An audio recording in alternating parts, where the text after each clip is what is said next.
Hey, all right.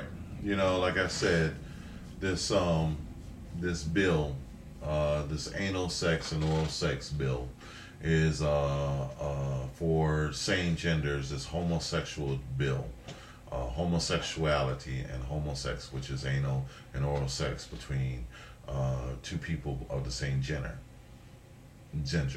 gender. I want to tell you. I want to tell you. I want to tell you. This has come before the Senate. This is what our officials are based on. Now they're trying to separate sex. They're trying to separate religion, but they're trying to legislate sex. So basically, we have corrupt politicians or people who have been bought to brought this up. So they're already corrupt to bring this up. Okay, so they brought this before the courts. Okay, so let me tell you something. I want to share something with you. I want to ask you guys a question. If I want to ask homosexuals a questions. I want to ask homosexual. This is I never really. I generally lecture. I don't usually just specifically point something out, but I want to ask you something. Okay, if there was 100% proof that there was God, okay, for your own personal information, that there's 100% proof that there is God. You knew it. And you knew that what it says in Corinthians 6, 9 through 11, that, not only swindlers, uh, swindlers, thieves, homosexuals, and slanderers, and all those things aren't going to go into the next world, the next life. Okay, if you knew that, okay, and if you knew that was true, and if you knew that Jesus, who saves, who is a redeemer, who is a second chance God, if you knew that He could save you, and that you knew, I mean, that you had the proof, okay, that your doubt was satisfied, okay, that you knew that these were all true, would you continue and want to have a homosexual lifestyle, knowing the consequences, knowing that the wages of sin are death, and that it can lead you that I'm not trying to judge you. I'm asking you a question. My point is, even if you knew it was immoral, if you knew it was wrong, would you still want to do it anyway? Would you want, if you knew a homosexual marriage was blasphemous, if you knew that it was an abomination, that you knew, let's not go that far with it, okay? That you knew it was a sin, okay? You knew it was wrong, okay? Let's say if you just knew, and you knew it was anyway, would you do it wrong? And if you knew that it was a foul thing to corrupt our children, our family, and our country, and our earth, and our soil, if you knew that, would you? And you knew that it was going to bring down the rest of our country, our way of living. If you knew this, it was wrong for the children to teach the children this, and if you knew that, would you still want everybody to go through that? If you knew this, that's my question. If you knew it was wrong, would you still want it to be? If you knew it would tear down our country, if you knew it would divide our country, if you knew that it was going to persecute children, that now the charities, the Catholic charities, can no longer operate, that it was an unstable environment for children. Okay, if you knew this, would you still wanted, if you knew that God's plan of having a male and a female was a proper way to raise a child. Now, I'm not saying, if you knew when you divorced your husband and you took his children and a homosexual woman came up to you and said, "Look, I'll be your daddy," I'll be your daddy. If you knew that that was the wrong decision, if you knew that accepting money from this woman, to raise your children, that you were corrupting your children, that she would eventually corrupt your children and set them off in a lifestyle and a tolerance that will lead to the day where we're voting on homosexual and making it enforceable by law, that other children would suffer, that Catholic charities would suffer. Would you continue to do that? Would you say that it's okay? Knowing that it will tear down everybody, that as long as you got yourself. Let's say, if you knew that if you could just do the right thing and say that, look, you know what, this is my choice, I wouldn't get married, and I don't expect, other people to have, I know deep in my heart that there is something, not kosher, but I accept the responsibility of my own sins and own actions, and I'm not expecting anybody else to suffer through it.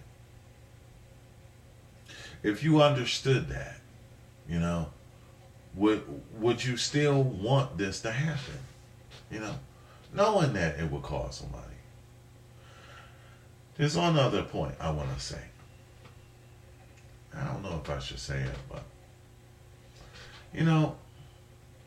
people say, well, I would want to go to hell anyway. I would want to go to hell. Now, I don't know, nobody has died, okay? So nobody can really say, well, I really know what hell is like. Some people do. Some people say they know what it's like, okay? I ain't saying nobody going to hell. I didn't say that, okay? I would say I would have been there first, But I would say I've been there before I say I send you to hell. I'm not sending nobody to hell, okay? I'm not doing that whatsoever. I'm not your judge, okay? But people who say that, people who say I'd rather go to hell, I'd rather be a homosexual and go to hell, I would say you don't really know what hell is like. I would say that, we think that hell is going to be someplace that, this pain that we deal with. Ask somebody who is living with pain, would they wish it on anybody? There's some black people that have been hurt by that had the racial discrimination by certain people, and the discrimination that was put on them and the suffering that has been put on them, they wouldn't wish it on nobody. They wouldn't wish nobody. I don't care if you the ones that did it to them. They wouldn't wish it on you. They would not want your skin ripped off of your back. You ever had shingles? You know what they call that? The belt. The real word is the belt. And so that would have to be something like that. Anybody who has shingles, they'll tell you the shingles is from stress and nerves and conditions and stuff like that. They say that's what you get it from. A breakdown in your immune system. Could we say that, AIDS hell has got to be even worse than AIDS? And you wouldn't wish AIDS on nobody. I think what we think, you know what? Let me just break it down. Let me take it back up a little bit. Take it back up on earth a little bit, okay? We say that we don't understand that this sweet air that we breathe right now, that's the presence of God. This beautiful light that we just, that's from the goodness of God. When we walk outside and we see the colors and the stuff, that's the goodness of God. When we see beautiful reds and beautiful blues and pretty whites, that's the presence of God. That's the blessings of God. Ain't none of that in hell. You know, the sweet air. Can you go and live in a place where there's death? A dead body. You know, you know, that's death. Could you live in that every day? When you talk about hell, it's not. It's God is not there. You know, so beautiful colors, good, sweet smelling air. It ain't there. It's not there. You don't, the good air, it's not there. We take advantage of good air. We think that, we go down there and it's going to just hurt, but you still breathing good air. All of that stuff. The beautiful light. You might be able to see, but it ain't going to be because of light. Ain't no light there. Do you like being in a dark room? You could turn off your house light right now. And as well as and love your house, you don't want to be in a dark house. No electricity. And that's your house. The place you made the most comfortable. This ain't no comfort in it. People who say that there is no consequences and that there is no judgment, and that, you feel, how you go outside and you feel the wind, and it just ever walked out in a day and it's just a perfect day, and the actual air feels like it's just massaging you, and you can feel the life coming out of the plants, and it goes in your body, and your hair can feel it, your skin can feel it. Just, you could tell there's things alive around you. You can't feel nothing alive. There's nothing alive there. It's not anywhere you want to be. I just wanted to say that, God bless you all. Love you all. And I pray that our country does the right thing. Because I don't want to see nobody go through that. I want y'all to be blessed. God bless you all. That's why I'm taking the time. I don't, people think it's about Christian hate. We don't hate you. We've been done enough of dirt ourselves. We don't hate you. Our biggest concern is that we don't want to see you suffer. I wouldn't want to see anyone. I wouldn't wish nothing like that on my worst enemies. God bless you all. Love you all.